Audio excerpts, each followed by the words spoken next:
Catherine didn't like to think of herself as sad. It had a defeatist ring about it. It lacked the pizzazz of, say, rage or mania. But she had to admit that these days she was waking up sad a lot more often than she was waking up happy. Weekends were worst. Work days varied.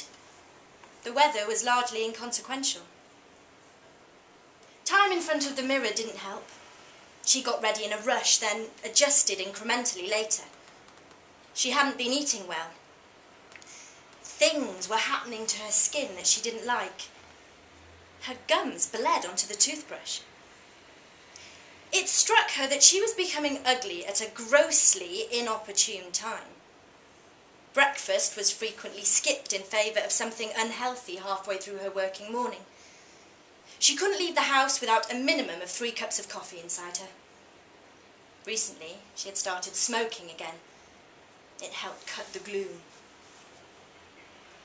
For the past 2 years, Catherine, having moved from London to Norwich by mistake, had been the facilities manager at a local telecommunications company. Her job centred on the finer points of workplace management. She was paid, she liked to say, to be an obsessive-compulsive. She monitored chairs for ongoing ergonomic acceptability and suitable height in relation to desks and workstations, which she checked in turn to ensure compliance with both company guidelines and national standards for health and safety. She performed weekly fire alarm checks and logged the results. Each morning she inspected the building for general standards of hygiene, presentation and safety. She fired at least 1 cleaner per month. She was widely resented and almost constantly berated. People phoned or messaged at least every hour. Their chairs, their desks, the air conditioning, the coffee maker, the water cooler, the fluorescent strip lighting, nothing was ever to their liking. The numerous changes Catherine was obliged to implement in order to keep step with current health and safety legislation made her the public advocate of widely bemoaned alterations. Smokers had to walk further from the building. Rooms had to be rearranged. Breaks had to be renegotiated. Her job allowed no flexibility, meaning that she frequently came off as humorless and rigid. She took comfort, however, in the ease with which she could write off enmity as a response to her job role, as opposed to her personality. Aside from the basic majority of colleagues who couldn't stand her, there also existed a splinter group comprising the men who wanted to fuck her. Some of them wanted to fuck her because they liked her, and some of them wanted to fuck her because they hated her. This suited Catherine reasonably well. Sometimes she fucked men because she felt good about herself, and sometimes she fucked them because she hated herself. The trick was to find the right man for the right moment, because fucking a man who hated you when you were actually having a rare moment of liking yourself was deeply counterproductive. And fucking a man who was sort of in love with you at the peak of your self-hatred was nauseating. To date, Catherine had fucked 3 men in her office, one of whom, Keith, she was still fucking on a semi-regular basis. The other 2, Brian and Mike, had faded ingloriously into the middle distance, lost amid the M&S suits and male pattern baldness. Brian had been first. She'd broken her no-office rule for Brian, and with hindsight, it hadn't been anywhere near worth it. She'd broken her married man rule too, and the rule about men with kids. She resented this because it afforded Brian a sense of history he in no way deserved.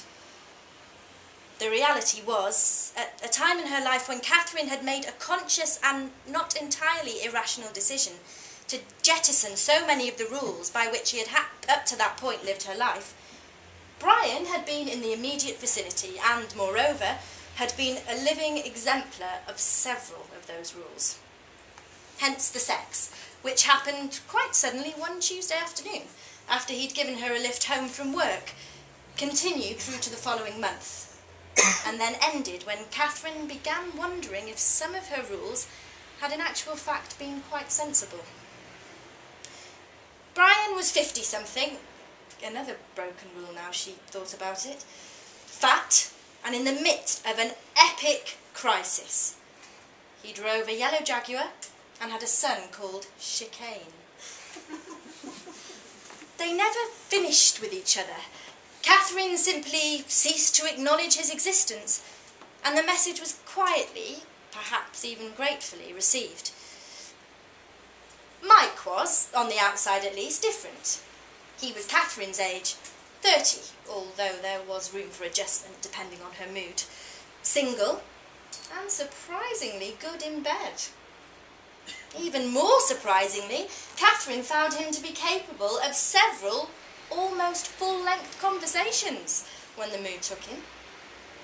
Their affair, it wasn't really an affair, but Katherine liked to define it as such because it added value to the experience, and because she'd not long previously fucked Brian and was hoping that she might be in a phase of having affairs, which would of course completely legitimise her sleeping with Mike, lasted almost 2 months.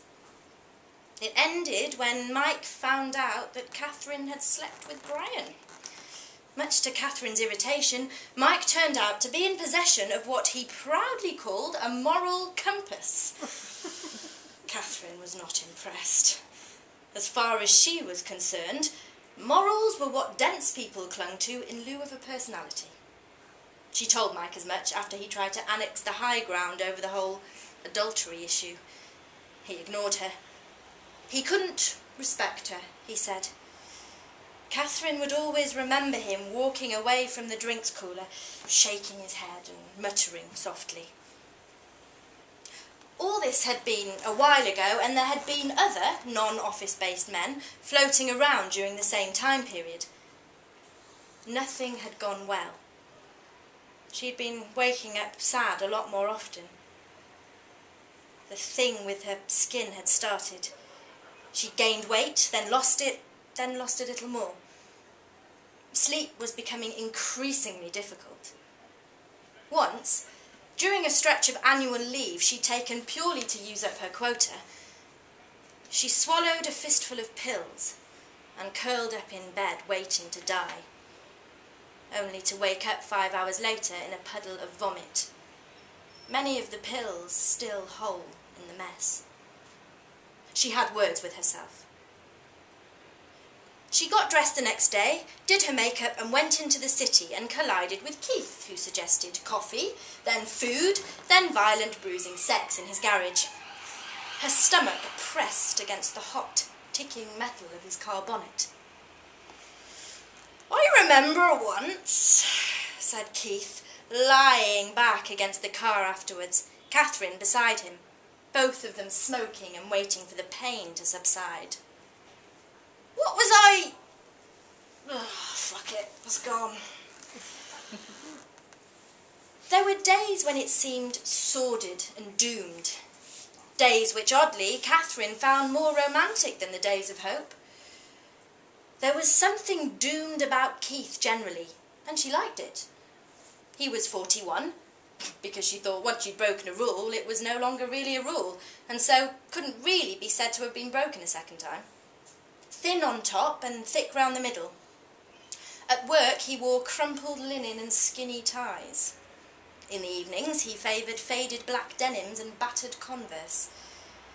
He had pale, slightly waxy skin, and grey eyes with a white ring around the iris. Katherine had read somewhere that this had medical implications, but she couldn't remember what they were, so chose not to mention it. She liked the idea that Keith was defective, that he might be dying. She liked the fact he was open about what he called his heroin years. She even liked the way he hurt her in bed. The sprained shoulder, the deep gouge on her left thigh. Keith was different in what Katherine saw as complementary ways. He was blunt where she was sharp. He would never love her, would probably never love anyone or anything, and Katherine admired this about him.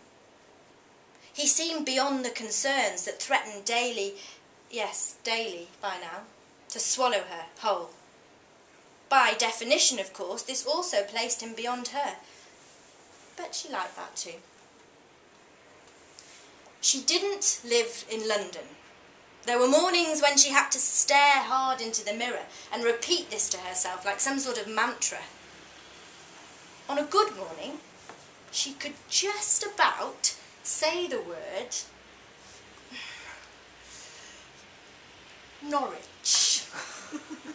But it was hard.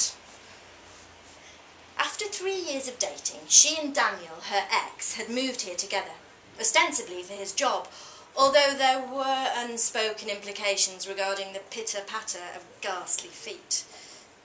But then they broke up, and London looked like it would be lonely, and now she was stuck. Always a practical woman, Catherine's mother felt the best way to voice her concerns about Catherine's well-being was to be direct. This seemed to involve repeatedly calling to ask Catherine if she was okay, which had the effect of making Catherine feel a long way from okay. "Are you eating enough?" her mother would say bluntly. "Are you eating healthy foods?" "Yes," Catherine would say, midway through a donut. "This morning I had porridge for breakfast, and for lunch I had a baked potato with tuna fish. For dinner I'm going to have a grilled chicken breast." "Are you being facetious? Because it's unattractive, you know, and not entirely mature." "I'm being honest. Is that mature?" "That depends," said her mother, "on what you're being honest about." Catherine met with Keith only on selected evenings. They fucked and drank in heroic silence, which suited Catherine. She lived in fear of him saying something interesting which might make her fall in love with him, or something horrific which would shatter the illusion she'd so carefully constructed. He brought her a vibrator as a present, gift-wrapped with a heart-shaped tag that read, "Think of me." She donated it, tag and all, to the local charity shop. She never saw it for sale, and wondered often what had become of it. She liked to think that one of the elderly volunteers had taken it home one lonely evening, and subjected herself to an experience so revelatory as to border on the mystical. "Keith," she said one evening, deliberately loud, in a restaurant she'd selected precisely because she knew it would be crowded when she asked the question, "How many other people are you fucking right now?" "3, he said calmly. "You?" "4, she lied.